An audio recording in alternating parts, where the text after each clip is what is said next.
مرکز 6 باپ اور اس کی پہلی آیت سے خداوند کے حضور تلاوت کریں گے۔ پھر وہاں سے نکل کر وہ اپنے وطن میں آیا اور اس کے شاگرد اس کے پیچھے ہو لیے۔ جب سبت کا دن آیا تو وہ عبادت خانہ میں تعلیم دینے لگا، اور بہت لوگ سن کر حیران ہوئے اور کہنے لگے کہ یہ باتیں اس میں کہاں سے آ گئیں، اور یہ کیا حکمت ہے جو اسے بخشی گئی، اور کیسے معجزے اس کے ہاتھ سے ظاہر ہوتے ہیں۔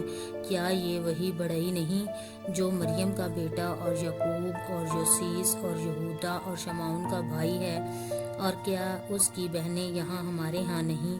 بس انہوں نے اس کے سبب سے ٹھوکر کھائی۔ یسوع نے ان سے کہا، نبی اپنے وطن اور اپنے رشتہ داروں اور اپنے گھر کے سوا اور کہیں بے عزت نہیں ہوتا، اور وہ کوئی معجزہ وہاں نہ دکھا سکا، صرف تھوڑے سے بیماروں پر ہاتھ رکھ کر انہیں اچھا کر دیا، اور اس نے ان کی بے اعتقادی پر تعجب کیا۔ اور وہ چاروں طرف کے گاؤں میں تعلیم دیتا پھرا، اور اس نے ان 12 کو اپنے پاس بلا کر 2 کر کے بھیجنا شروع کیا، اور ان کو ناپاک روحوں پر اختیار بخشا، اور حکم دیا کہ راستہ کے لیے لاٹھی کے سوا کچھ نہ لو، نہ روٹی، نہ جھولی، نہ اپنے کمر بند میں پیسے، مگر جوتیاں پہنو اور 2 کرتے نہ پہنو۔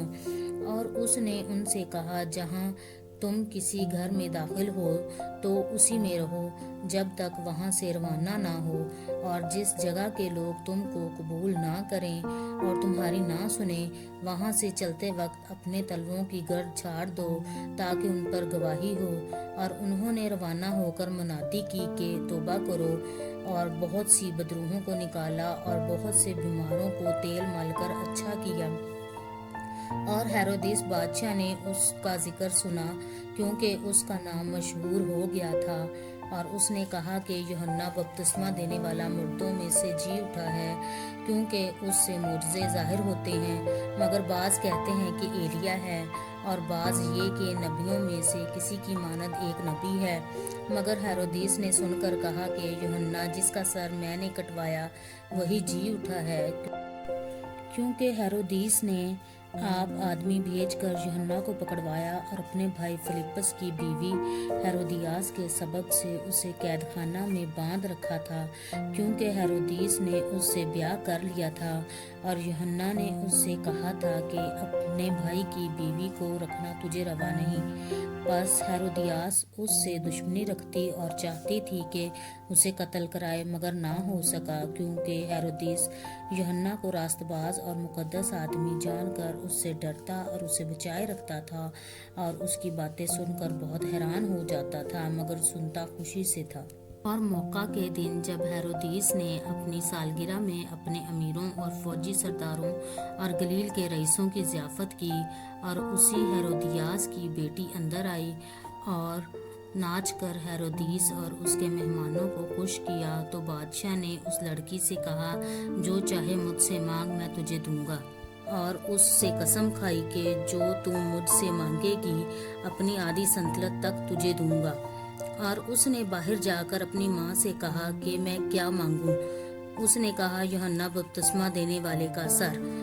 وہ فی الفور بادشاہ کے پاس جلدی سے اندر آئی اور اس سے عرض کی، میں چاہتی ہوں کہ تو یوحنا بپتسمہ دینے والے کا سر ایک تھال میں ابھی مجھے منگوا دے۔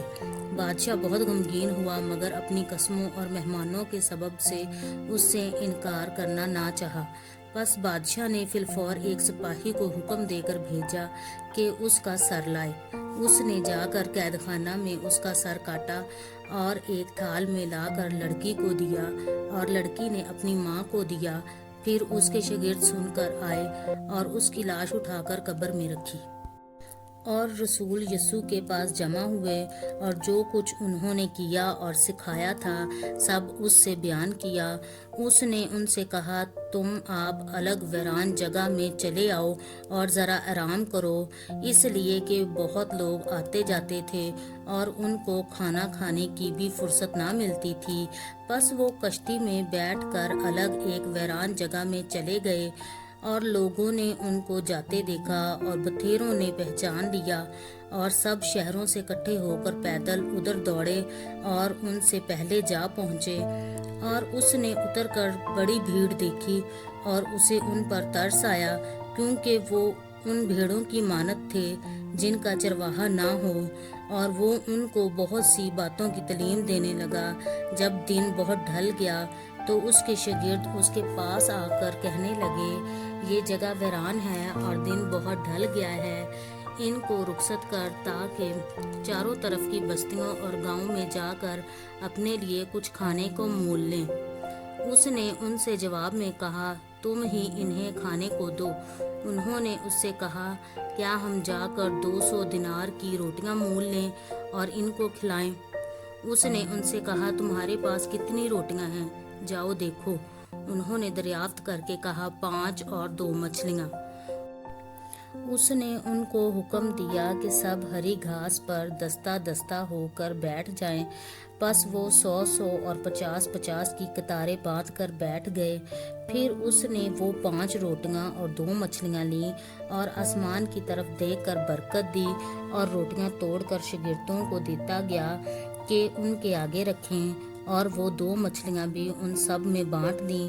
پس وہ سب کھا کر سیر ہو گئے، اور انہوں نے ٹکڑوں اور مچھلیوں سے 12 ٹوکریاں بھر کر اٹھائیں، اور کھانے والے 5000 مرد تھے۔ اور فی الفور اس نے اپنے شاگردوں کو مجبور کیا کہ کشتی پر بیٹھ کر اس سے پہلے اس پار بیت سیدہ کو چلے جائیں جب تک وہ لوگوں کو رخصت کرے، اور ان کو رخصت کر کے پہاڑ پر دعا کرنے چلا گیا۔ اور جب شام ہوئی تو کشتی جھیل کے بیچ میں تھی اور وہ اکیلا خشکی پر تھا۔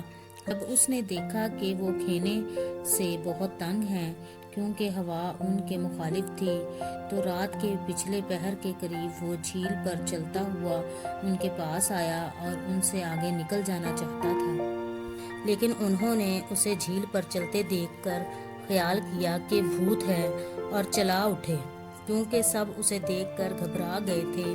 مگر اس نے فی الفور ان سے باتیں کی اور کہا، خاطر جمع رکھو، میں ہوں، ڈرو مت۔ پھر وہ کشتی پر ان کے پاس آیا اور ہوا تھم گئی، اور وہ اپنے دل میں نہایت حیران ہوئے، اس لیے کہ وہ روٹیوں کے بارے میں نہ سمجھے تھے، بلکہ ان کے دل سخت ہو گئے تھے۔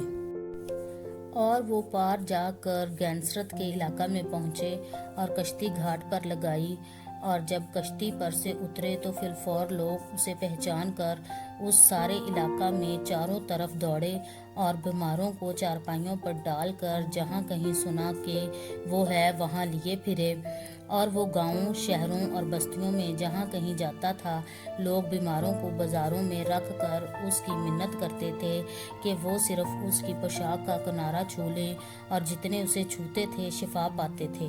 پاک کلام کے پڑھے سنے سمجھے جانے پر خداوند کی خاص برکت ہو، آمین۔